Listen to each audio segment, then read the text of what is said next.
All right, today we're diving into something really special. It's a poem by Phil Moreland that takes us on this incredible, imaginative journey of gratitude.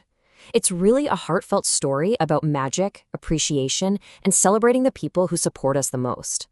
So, right from the get go, the poem kicks off with this incredibly powerful and heartful wish. It immediately pulls us into a world that's all about giving back, about creating a truly magical experience for a team of people who clearly mean everything to the author.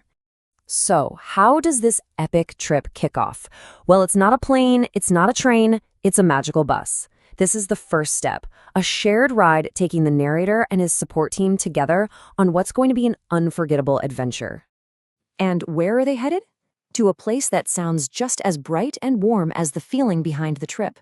Sunflower Land. It's this fantasy world basically designed for pure joy. Okay, so picture this, a whole world just overflowing with sunflowers. The narrator and his team are there, having a great time, taking pictures, and then boom, the poem says the magic happens. A castle just appears out of nowhere, promising an even bigger adventure is on the way. And who's inside this castle? It's the Sunflower King. But hey, don't worry, he's not some scary ruler. He's actually this really kind monarch whose one and only goal is to meet and honor the very support team that's on this trip. And that leads us right to the main event of their visits, a full-on royal ceremony. We're not just talking a simple thank you here. This is a magical way of recognizing their dedication and hard work. What I love is that the poem gets really personal. It lists every single person being honored by name: Chris, Debbie, Amir, Greg, Haley, and Tina. Each name, it represents someone who really made a difference. And the reason they're being honored? It's just so powerful. They're literally knighted with sunflowers. And why? For the simple, incredible act of caring for the people they support. What a beautiful way to put it, right? So their big reward isn't some treasure chest of gold or jewels. It's a sunflower badge. And it's not for winning a battle in the traditional sense, but for the bravery and courage they show every single day. The author makes a point to say he was pleased that they got sunflowers. Now, just when you think, wow, that's the emotional high point, the poem hits you with a twist. The adventure was not over yet.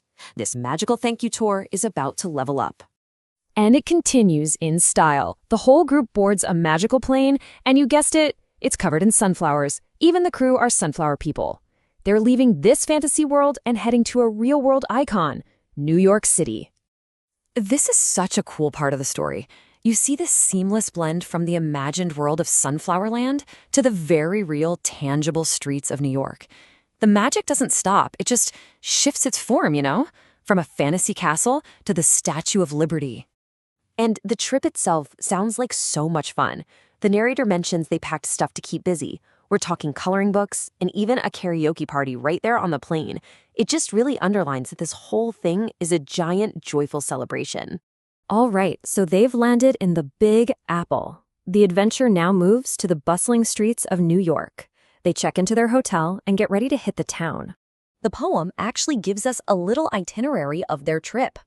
After they get settled, first stop is the famous Madame Tussauds Wax Museum. Then it's off to see the one and only Statue of Liberty. Right in the middle of all this fantastical magic, we get this really grounded, touching moment. The author says he used his lanyard to get his support team into Madame Tussauds for free. It's this small, real-world act of appreciation that perfectly mirrors that huge, grand knighting ceremony back in Sunflower Land. It's just perfect. And this really brings us to the core message of the entire poem. After all the magic, all the adventure, it all boils down to one simple, incredibly powerful feeling. This is how it all wraps up. The poem ends with this beautiful, crystal-clear statement. All the grand gestures, the magical bus, the Sunflower King, they were all just ways of saying this one thing. His support team is, quite simply, the best in the world. So, Phil Moreland's amazing poem leaves us with something to think about, doesn't it? Beyond the magic, it's a powerful reminder to celebrate the people in our own lives who show that kind of bravery and courage just by being there for us. So it makes you wonder, who are the Sunflower Knights in your life?